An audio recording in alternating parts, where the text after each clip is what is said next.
여호수아 1장을 읽겠습니다.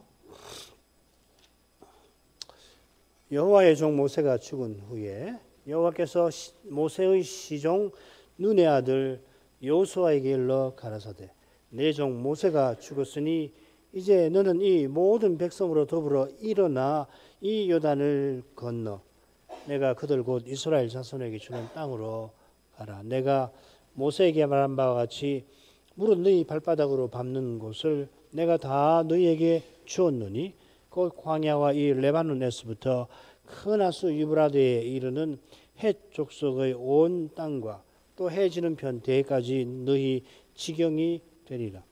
너의 평생에 너를 능히 당할 자 없으리니 내가 모세와 함께 있던 것 같이 너와 함께 있을 것임이라.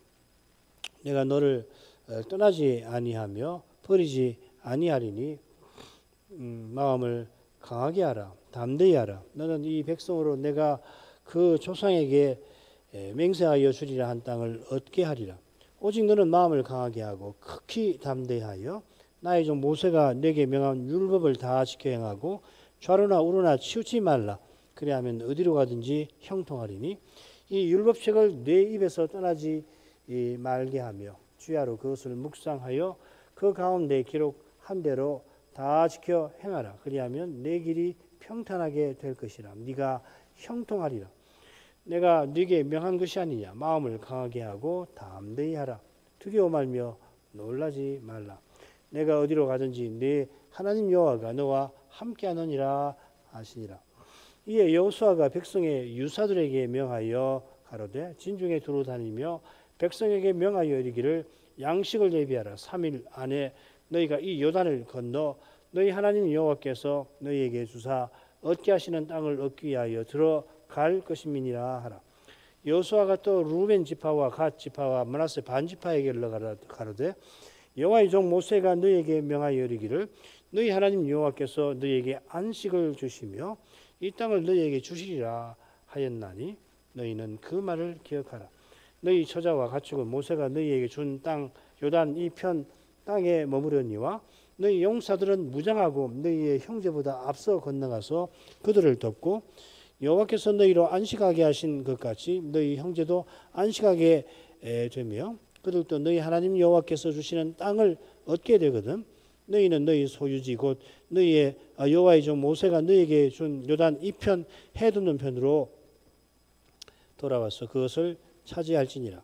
그들이 여호수아에게 대답하여 가로되 당신이 우리에게 명하신 것은 우리가 다 행할 것이요 당신이 우리를 보내시는 곳에는 우리가 가리이다. 우리는 범사에 모세를 청종한 것 같이 당신을 청종하려니와 오직 당신의 하나님 여호와께서 모세와 함께 계시던 것 같이 당신과 함께 계시기를 원하나이다. 누구든지 당신의 명령을 거역하며 무릇 당신의 시키시는 말씀을 청종치 아니하는 자 그는 죽임을 당하리니 오직 당신은 마음을 강하게 하시며 담대히 하소서. 여호수아서는 모세가 죽은 후에 여호와께서 여호수아에게 가나안 정복과 관련해서 명령하신 때로부터 해서 이 여호수아가 110세에 죽은 직후 장로들이 사는 날까지 하나님의 거룩한 역사를 담고 있습니다. 장로들 사는 날 동안의 역사는 간략합니다만 여호수아는 가나안 땅을 주시는 일을 안식이라 표현할 정도로 이 일은 거룩한 역사를 이룹니다. 여호와의 명령대로 이스라엘이 가나안 땅에 들어갔고 남부 전쟁과 북부 전쟁을 여호와께서 승리로 이끌어 주셔서 이스라엘이 기업의 땅을 마침내 분배하게 됩니다. 그 과정이 순탄치만은 않습니다. 가나안에 들어가 여리고를 차지하지만 이어 아이 전투에서 큰 패배를 당합니다. 그럼에도 하나님께서 이후 큰 전쟁들을 거듭 승리하게 하셔서 이스라엘이 기업을 얻게 하시긴 하지만 그 일이 무척 더뎠습니다.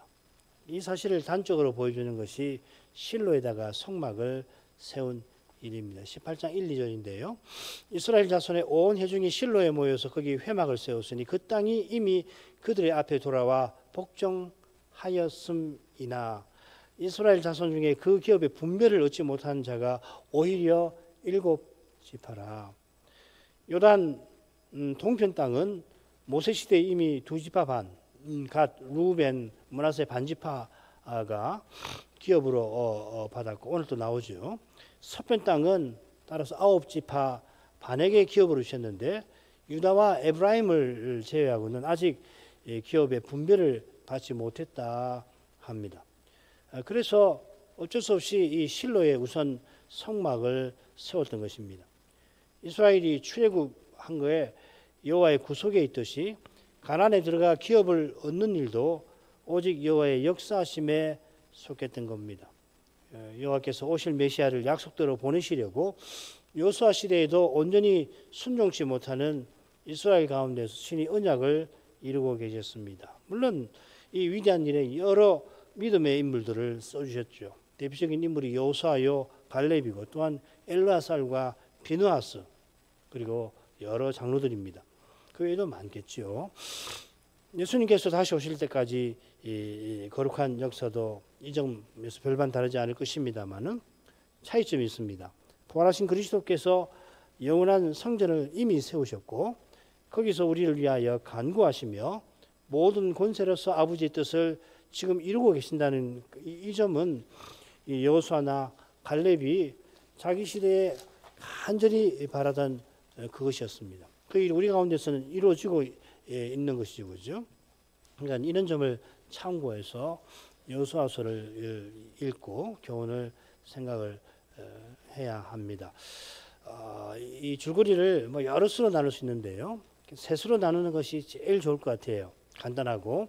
그래서 1장부터 8장까지 여호수아가 가나안에 들어가서 여리고를 무너뜨리고 언약을 새롭게 하는 데까지가 첫째 대목이고요. 그 다음에 9장부터 12장까지는 여호와께서 남부와 북부의 전쟁을 승리로 이끄시는 일입니다. 그 다음 13장부터 24장까지는 여호수아가 기업의 땅을 차지하라고 독려하는 내용입니다.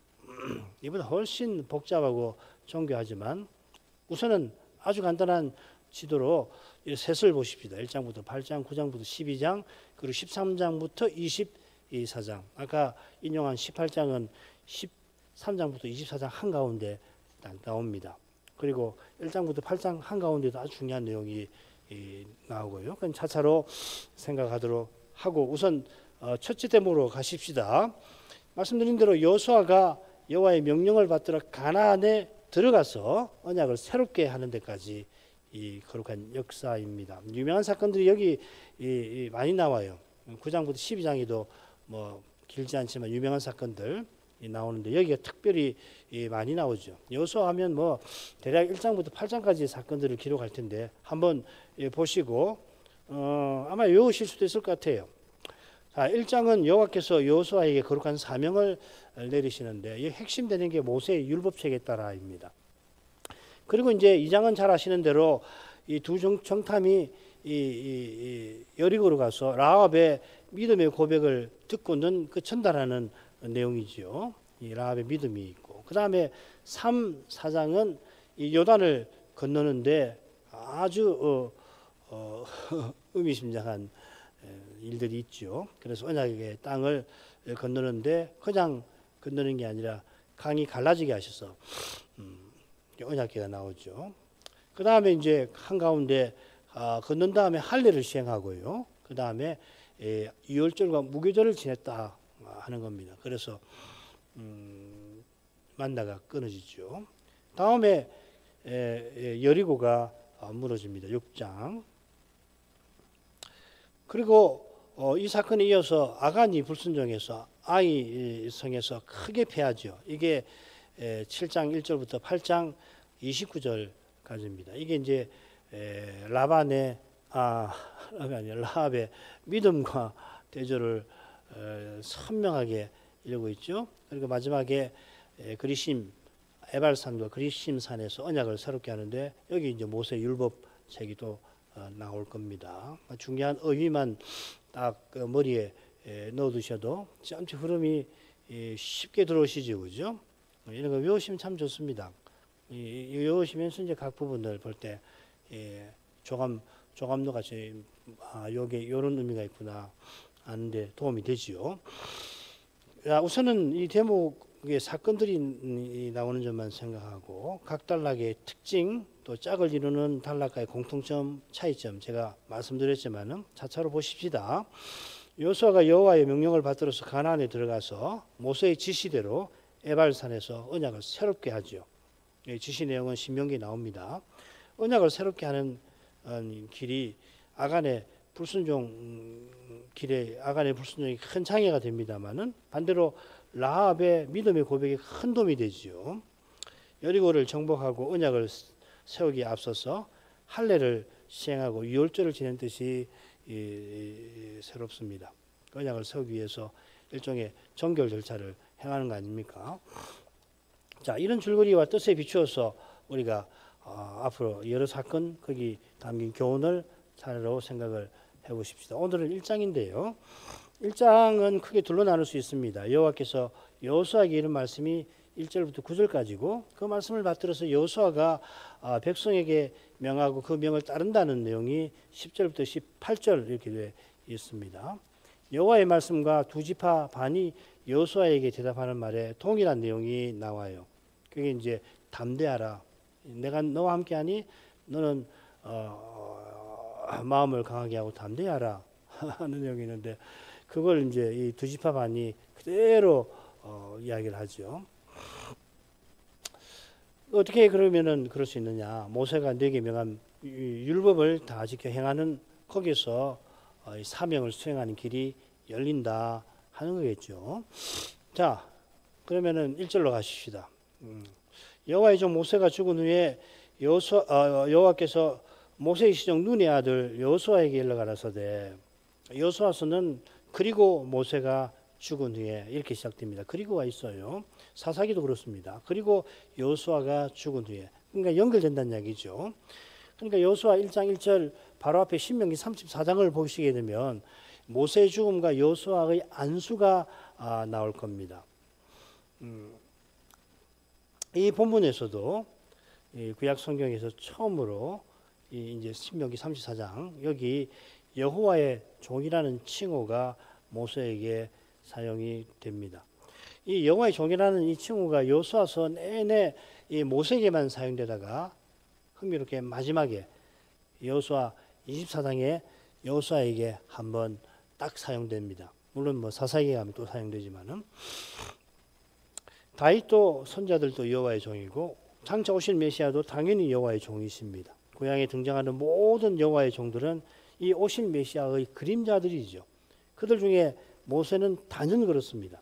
이 신명기 34장 10절부터 12절 그 후에 이스라엘의 모세와 같은 선자가 일어나지 못하였나니 모세는 여호와께서 대면하여 아시는 자요.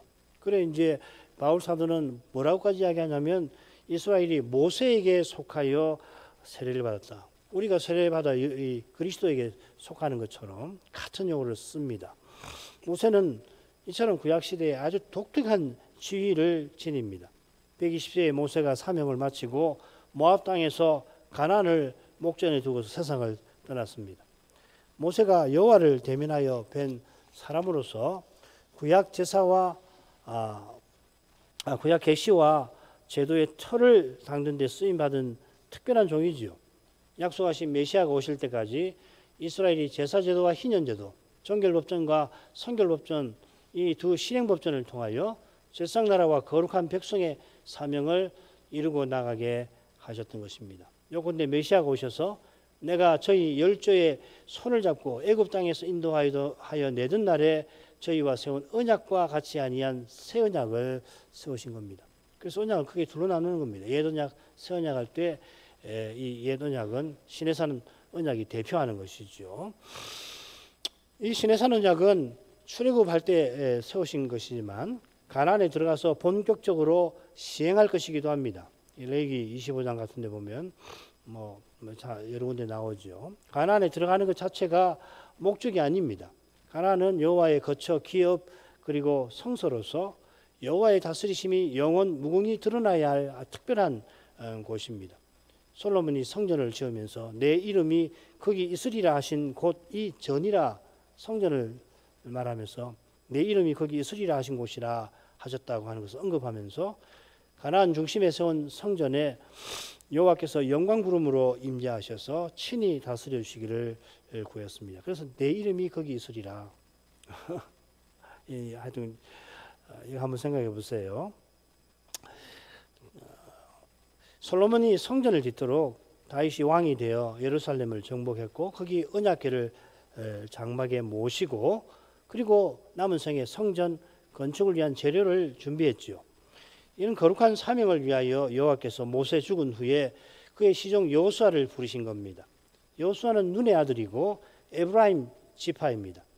일찍이 출애굽 직후 아말렉이 야비하게 공격할 때 여호수아가 모세의 지시를 따라서 아말렉을 쳐서 파하였는데 그때 여호와께서 아말렉을 쳐서 물리치신 일을 책에 기록하여 기념하게 하라 하시고 그 다음 여호수아의 귀에 외어 들리라 명령하십니다. 이미 특별한 직무를 말씀 전하는 받아 전하는 직무를 여호수아에게 맡기신 거죠. 그래서 이 여호수아는 모세와 함께 하나님의 산에 올라가기도 하고 물론 정상까지는 아닌 것 같아요.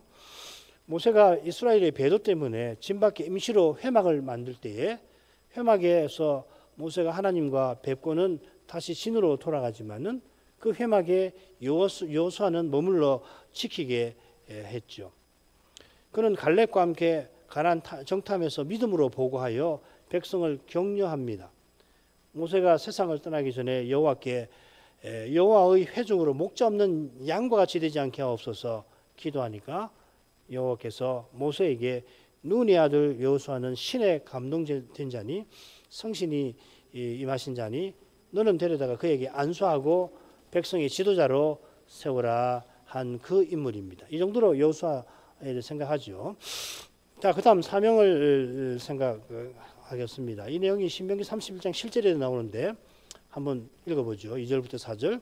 내 종 모세가 죽었으니 이제 너는 이 모든 백성으로 더불어 일어나 이 요단을 건너 내가 그들 곧 이스라엘 자손에게 주는 땅으로 가라.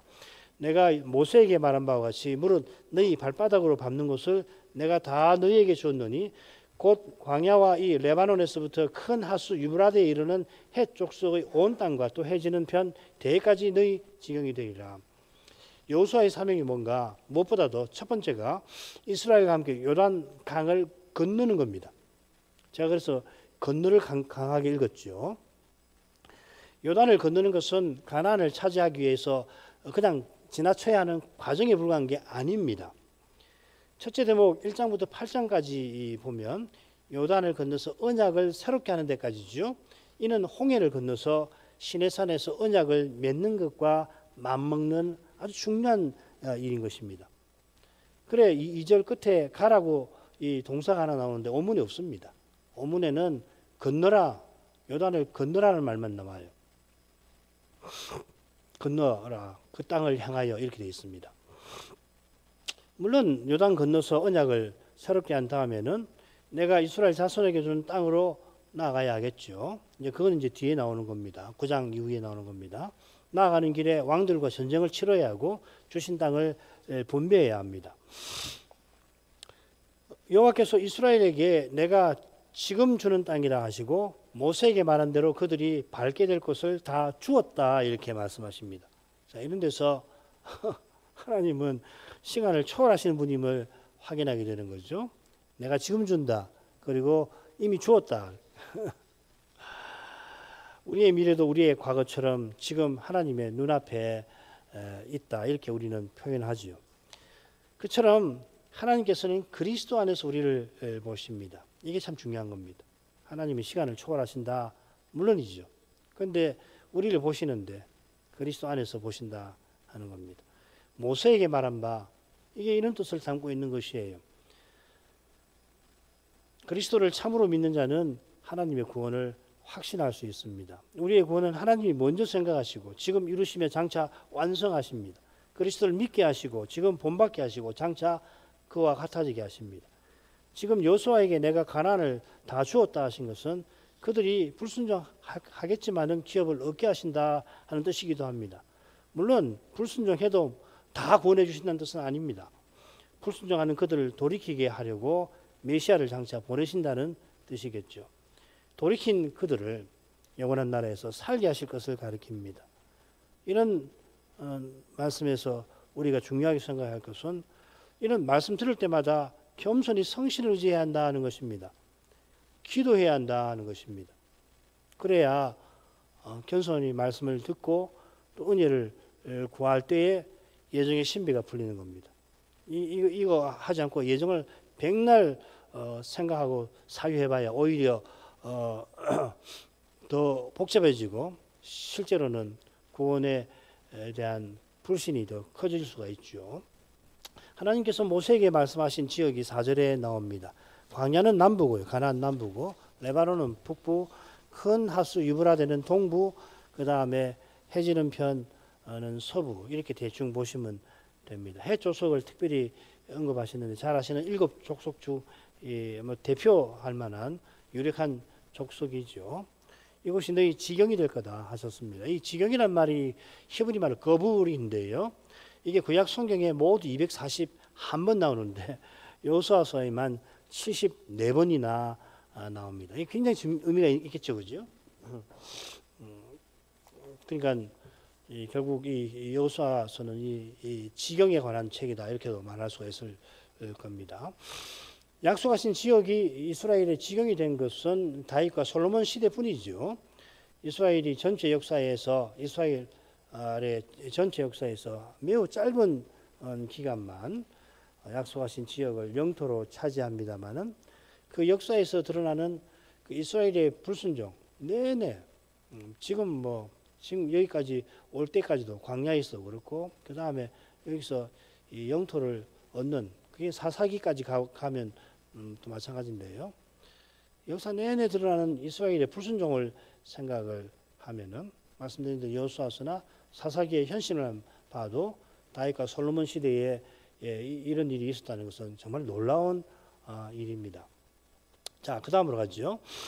6절부터 9절 읽겠습니다. 너의 평생에 너를 능히 당할 자 없으리니 내가 모세와 함께 있었던 것 같이 너와 함께 있을 것임이라. 내가 너를 떠나지 아니하며 버리지 아니하리니 마음을 강하게 하라 담대히 하라. 너는 이 백성으로 내가 그 조상에게 맹세하여 주리라 한 땅을 얻게 하리라. 오직 너는 마음을 강하게 하고 극히 담대하여 나의 종 모세가 네게 명한 율법을 다 지켜 행하고 자로나 우로나 치우치지 말라. 그리하면 어디로 가든지 형통하리니 이 율법책을 내 입에서 떠나지 말게 하며 주야로 그것을 묵상하여 그 가운데 기록한 대로 다 지켜 행하라. 그리하면 내 길이 평탄하게 될 것이라. 내가 형통하리라. 내가 네게 명한 것이 아니냐. 마음을 강하게 하고 담대하라. 두려워 말며 놀라지 말라. 내가 어디로 가든지 내 하나님 여호와가 너와 함께 하느니라 하시니라. 맨 앞에 그리고 맨 끝에 6절과 9절에 보면 내가 너와 함께 있겠다 하는 약속이 앞뒤로 나오죠. 그리고 가운데 3번에 걸쳐서 마음을 강하게 하고 담대히 하라 합니다. 그리고 대충 한가운데 율법을 지켜 행하라 하는 명령이 나옵니다. 이게 이제 아주 이 단락의 주제고 따라서 이 3가지 점을 말씀드리고 오늘은 강서를 맺고자 합니다. 여호와께서 여호수아를 붙들어 주시며 먼저 너의 평생에 너를 능히 당할 자 없을 것이라 약속하십니다. 이 9절에 두려워 말며 놀라지 말라 하는 명령이 나오는데 이제 여호수아가 가나안에 들어가서 치를 전쟁을 왕들과의 전쟁을 암시하는 것 같은데요. 아울러서 여호와께서 여호수아의 권위를 끝까지 붙들어 주실 것을 가리키는 것 같습니다. 저는 이게 더 맞지 않나 생각이 드는데 당한다고 새긴 동사가 여호수아서에 딱 2번 나와요. 1장 5절하고 마지막 24장 1절에 나옵니다. 거기 어떻게 되냐면은 여호수아가 죽기 전에 이스라엘 장로들을 모으니 그들이 하나님 앞에 보였다라고 새겼고요. 너를 능히 당할 수 없다라는 말에도 너의 앞에 서지 못할 거다 이 말입니다. 사실은 영어로 하면 stand before you 이렇게 되는 겁니다. 그러니까 마찬가지 24장도 장로들이 the elders stand before God 이렇게 됩니다. 영어로 하면은 장로들이 하나님 앞에 선다 하는 말입니다. 이 두 번 나와요. 이들이 곧 세상을 떠날 여호수아의 말을 경청하고 순종합니다. 이런 일이 전쟁을 치르는 것만큼 그보다 더 힘든 일이죠. 이 모세의 광야 시대를 보면 물론이고 오늘날도 마찬가지죠. 사실은 죄를 이기는 것이 나라를 정복하는 것보다 힘든 일이듯이 그렇죠. 이스라엘이 순종하는 것이 가나안을 차지하는 것보다 더 중요합니다. 이스라엘이 장차 망하는 이유가 오실 메시아를 바라보지 아니한 데 있는 겁니다. 여호수아는 모세와 더불어 오실 메시아의 그림자입니다. 아주 비상하게 하나님께서 이런 약속을 해주셨습니다. 모세 시대하고 여호수아 시대를 한번 비교해 볼 만하죠, 그죠? 모세가 훨씬 더 위대한 인물인 것 같은데 한번 시대를 한번 비교해 보십시다. 어떤지. 여호수아 시대 때는 어떠한가? 민수기하고 이제 여호수아기를 비교하거나 이 여호수아하고 사사기를 비교하거나 셋을 비교해 보면 되겠죠. 자, 이것이 내가 모세와 함께 있었던 것 같이라는 말에 담긴 중요한 뜻입니다. 모세와 함께 하시는 것은 임마누엘 되게 하려 하십니다. 내가 함께. 임마누엘 아닙니까? 임마누 하면 우리와 함께 하시는 하나님. 모세와 함께 하시는 하나님. 여호수아와 함께 하시는 하나님. 임마누엘이시죠. 하나님이 우리와 함께 하시려고 메시아를 세상에 보내셨습니다.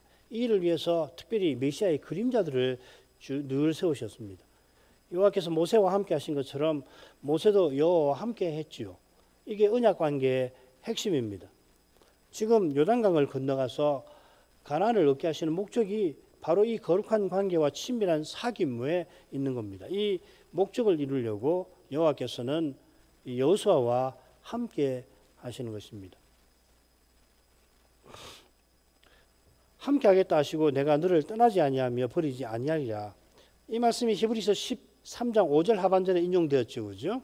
그 도표 보시면 기억나실지 모르겠습니다. 이 도표를 말씀드린 것은 뭐냐면 이 인용한 말씀의 문맥을 고려하면 덧붙이신 약속 버리지 아니하며 함께 하겠다 하시고서는 너를 떠나지 않고 버리지 않겠다고 덧붙이신 것은 여호수아가 겪을 고난과 붙어 있는 겁니다. 우리 주님도 아버지께서 나와 함께 계시느니라 하시면서 제자들이 곧 십자가로 말미암아 주님을 버릴 것을 암시하시죠.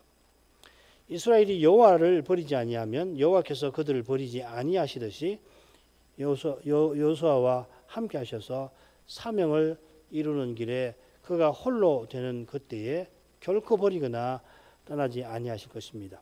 그런 현실에서도 사명을 이루게 해 주실 것입니다. 자, 모세는 이런 현실을 실제로 겪었는데 여호수아는 어떤지 한번 보십시다. 말씀드린 대로 이 마음을 강하게 하라, 담대하라 3번 나옵니다. 이 굉장히 의미 있는 빈도죠. 여호와께서 마음을 강하게 하라, 담대하라고 격려하십니다. 백성도 이제 모세를 위한 여호수아대로 똑같이 격려를 해요. 1장 18절. 여호수아도 군장들에게 전쟁 치를 때에 그렇게 격려합니다. 마음을 강하게 하라, 담대하라 이렇게 새긴 표현에는 실은 이 마음이란 낱말이 없어요. 그런데 사용된 강하게 하다, 담대하다 하는 말이 마음과 함께 쓰이면은 반대말이 됩니다. 마음을 강팍해 한다. 이렇게 신명기도 있고 여호수아도 있고 흥미롭죠, 그죠? 마음이 없는데 마음이란 말이 없는데 마음을 강하게 하고 담대하라. 영어는 뭐 그냥 마음이란 말 없죠. 그냥 강해하라. Be strong. 영어 쉬운 말이니까 be strong, be courageous 이렇게 되어 있습니다. 마음 없습니다. 그런데 마음이란 말을 딱 이 동사들하고 쓰면 희한하게 강팍해 한다는 겁니다. 이거 뭐 좀 설명을 좀 더 하려다가 말하는데 한번 생각해 보세요. 이 차이가 뭘 의미하는가? 여호와께서 강하게 하고 담대히 하라 명하시는 것은 먼저 내가 너와 함께 하리라 약속하신 데 있습니다. 이런 약속 없이 사람이 아무리 마음을 강하게 하고 담대히 하더라도 결국 무너지고 맙니다. 왜 그러냐면 죄와 죽음의 권세를 스스로 이기지 못해서 그렇습니다. 사도가 사망한 너의 이김이 어디 있느냐 한 것이 하나님이 우리를 위하신다 하는 사실에 견고히 서 있는 거죠. 이건 하나님의 사랑에서 나오는 겁니다. 이 사실은. 이 사랑이 하나님 사랑이 두려움을 이기게 하는 거죠. 이게 아주 믿음의 실제인데요. 우리 신앙은 이런 겁니다. 기독교 신앙만이 진정으로 죽음의 두려움을 기독교 신앙은 죄와 죽음을 어느 종교보다 생생하게 압니다. 다룹니다. 한번 종교들 한번 보세요. 철학 혹시 관심 있으면 철학자들 한번 보세요. 철학자들은 뭐 말할 것도 없어요. 철학자 치고 이 죄의 문제, 죽음의 문제를 진지하게 다룬 사람이 별로 없어요. 종교는 다르죠, 그죠? 죄나 죽음의 문제 특별히 다루잖아요. 기독교만큼 죄와 죽음의 현실을 심오하게, 구체적으로, 매우 처절하게, 끔찍하게 다루는 종교가 없습니다.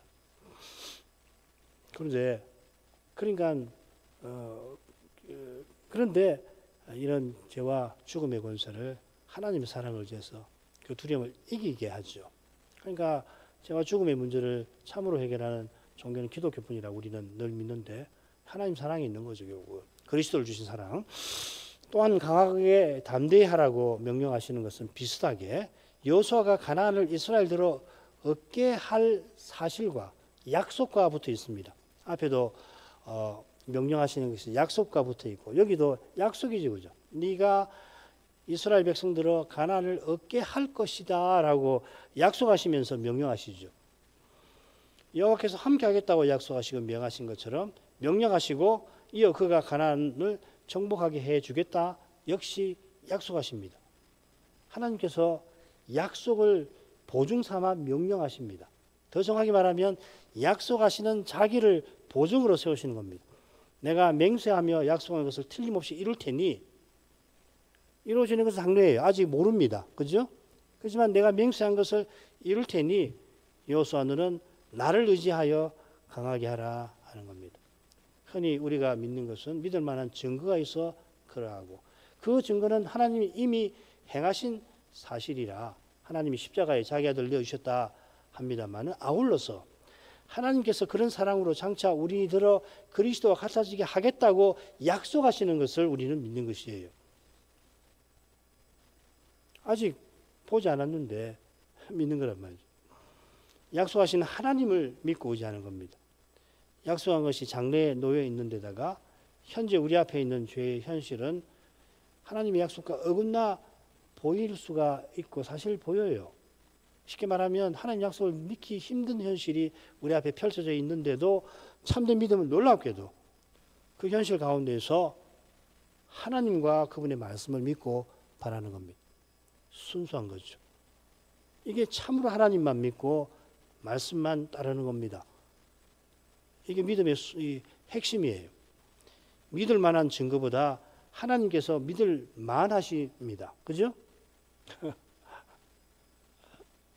그런데 우리 인생은 반대로 생각이 쉽죠. 믿음은 항상 흔들릴 수 있어요. 우리 인생이 이런 식으로 사유하고 우리는 미래를 알지 못하기 때문에 우리 믿음은 늘 우리의 연약, 한계, 부족 때문에 늘 흔들려요. 오직 말씀하시는 하나님께서 말씀으로 우리 믿음을 붙들어 주시는 거란 말이죠. 이게 중요한 겁니다. 그러면 어떻게 하냐면 내 주에 온통 믿을 수 없는 도저히 믿을 수 없는 현실만 있는데도 하나님 붙들어 주셔서 하나님 믿고 나가게 하시는 거라고. 천만인이 내 주위에서 넘어지더라도 나는 서서 간다 하는 말씀처럼 온 세상 사람이 내가 하는 게 정반대로 다 가지요. 그런 때. 그러니까 사람은 대마불사라고 그냥 모든 사람이 가는 길로 안 가기가 힘들어요. 믿음은 가는 겁니다. 하나님 가게 하시는 거예요. 믿게 하시는 거라고. 우리가 믿음은 하나님 선물이라고 늘 이야기를 하잖아요. 그 선물의 은혜의 핵심이 바로 여기 있는 겁니다. 약속을 믿는 거예요.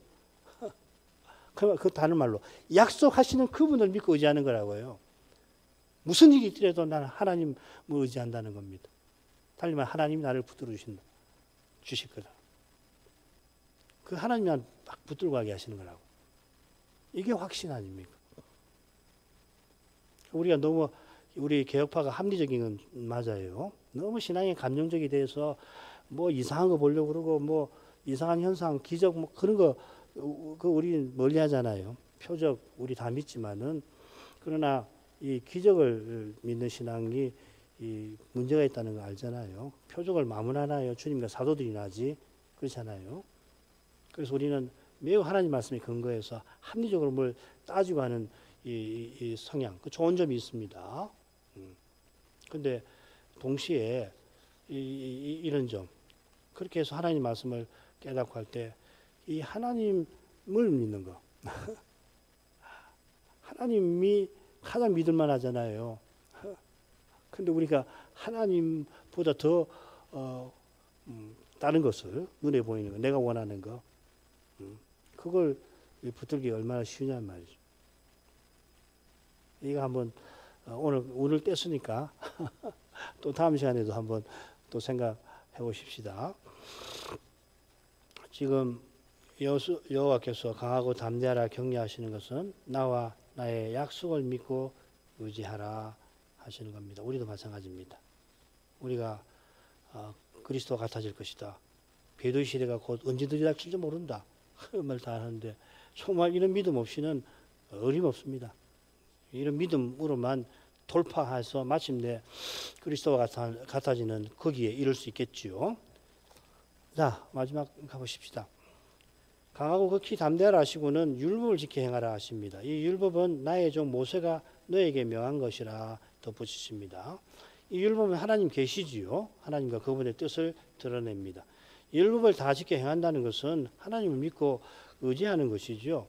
하나님께서 그 율법으로 우리를 저 목표로 인도하시는 겁니다. 이게 율법은 우리 반의 등이고 우리 길의 빛이라 시편 119편에 있는 말씀의 뜻이기도 하죠. 우리 주님이 선한 목자로서 양무리를 인도하실 때 이렇게 이런 방식으로 말씀을 쓰셔서 우리 각자를 불러 이끄시는 겁니다. 내가 내 아버지 이름을 내 형제들에게 선포하리이다 하신 것처럼 주님께서 아버지와 그 뜻을 우리에게 알게 하시고 아버지를 믿고 그 뜻을 받들게 하시는 겁니다. 이게 그 히브리서 2장 12절인데 그 앞에 10절에 보면 우리 구원의 주로서 형제인 우리를 이끌어 영광에 들어가게 하시는 그 방도인 겁니다. 찬송도 마찬가지죠. 하나님께서 모세와 모세를 특별한 종으로 세워서 메시아 오실 때까지 오실 메시아를 바라보도록 제사 희년 제도를 세우셨고 그 제도에 따른 규례와 법들을 베풀어 주셨습니다. 이 제도, 규례, 법도에서 오실 메시아와 그분의 나라의 영광이 비치는 겁니다. 여호수아가 이 영광을 늘 보면 좌우로 치우치지 않고 형통한 길을 걸어가는 것입니다. 여호수아가 멀리서 바라보던 주의 영광이 우리 예배에서 늘 비치면은 우리가 이 시대에 가야 할 길을 곧장 걸어갈 수가 있겠습니다. 율법을 말씀이라고 이해하시면 훨씬 이해하시는 데 도움이 될지 모르겠습니다. 오늘만큼 하지요. 기도할 제목 읽겠습니다. 모세가 죽은 후에 여호와께서 여호수아를 세워서 거룩한 역사에 쓰십니다. 사명을 내리시고 이룰 수 있게 함께 해주겠다 약속하셨습니다. 모세를 이집트에 보내실 때도 내가 너와 함께 하겠다 약속을 내리셨는데 그 약속을 믿을 수 있도록 장차 이스라엘이 이 시내산에서 하나님을 예배하게 하실 그 일을 두셨어요. 똑같이 그죠? 내가 너와 함께 할 거다. 네가 이걸 어떻게 믿을 수 있나? 네가 이스라엘 백성을 이끌어서 이 산에서 나를 예배할 그 일이 증거다 그렇게 말씀하시는 거거든요. 비슷하게 여호수아들어 장차 가나안을 얻게 하실 것을 들어서 강하고 담대하라 권하십니다.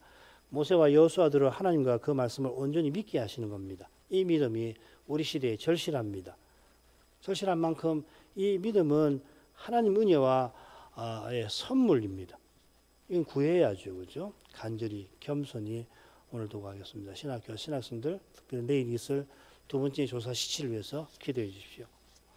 기도하겠습니다. 거룩하신 아버지, 모세가 세상을 떠난 후 여호수아를 세워 언약 백성이 가나안에 들어가도록 친히 이끄셨습니다. 이 일이 얼마나 중요한지 모세를 통해 세우신 제도, 규례, 곧 모세의 율법을 통하여 그 중요함이 환히 드러납니다.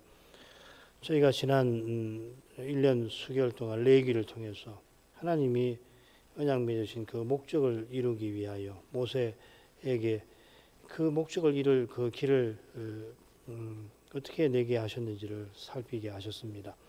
여호와의 언약의 언론바수는 당시 국제 조약과 형식상 비슷한 점이 많았지만은 그러나 그 언약에 담긴 거룩한 사명과 내용은 이 세상 어느 나라도 꿈꾸지 못할 것이고 실은 인생은 스스로 그런 사명을 생각해내지 못하는 그런 것임을 압니다.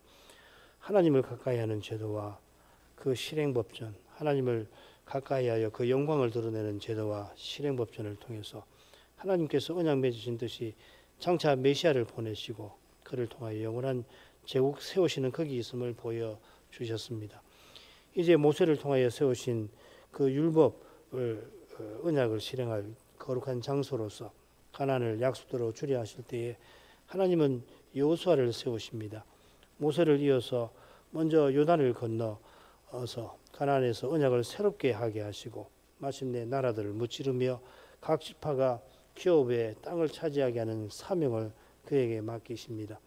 저 옛날 이스라엘이 대제국 이집트를 탈출하여 홍해를 건너서 시내산에서 언약을 맺었던 것처럼 이제 이스라엘이 요단을 건너서 그리심과 에발산에서 언약을 새롭게 하여 여호와의 성소 거처 기업인 이 땅에서 거룩한 사명을 감당하도록 하신 것입니다.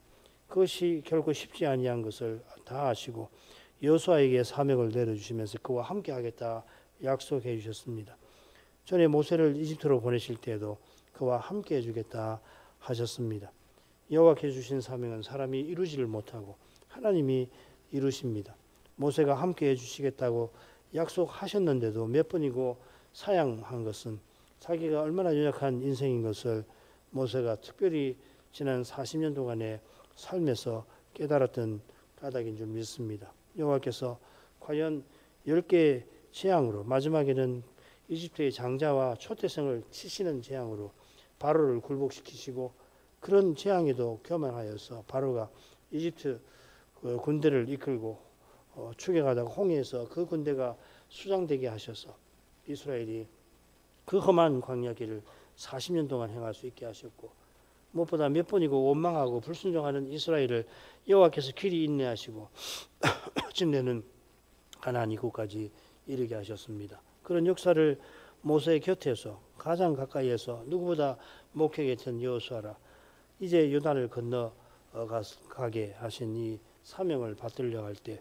무엇보다 여호와께서 함께 하셔서 도우시는 이것이 가장 절실한 것을 그가 알았을 줄 믿습니다. 가나안에 들어가서도 여호수아는 몇 번이고 심각한 실패에 직면하게 될 것입니다. 그때마다 여호와께서 함께 하셔서 그 실패를 딛고서 생애 끝나는 순간까지 사명을 감당하게 해주셨습니다. 함께 하겠다 하시면서 장차 이루실 그 일을 언급하십니다.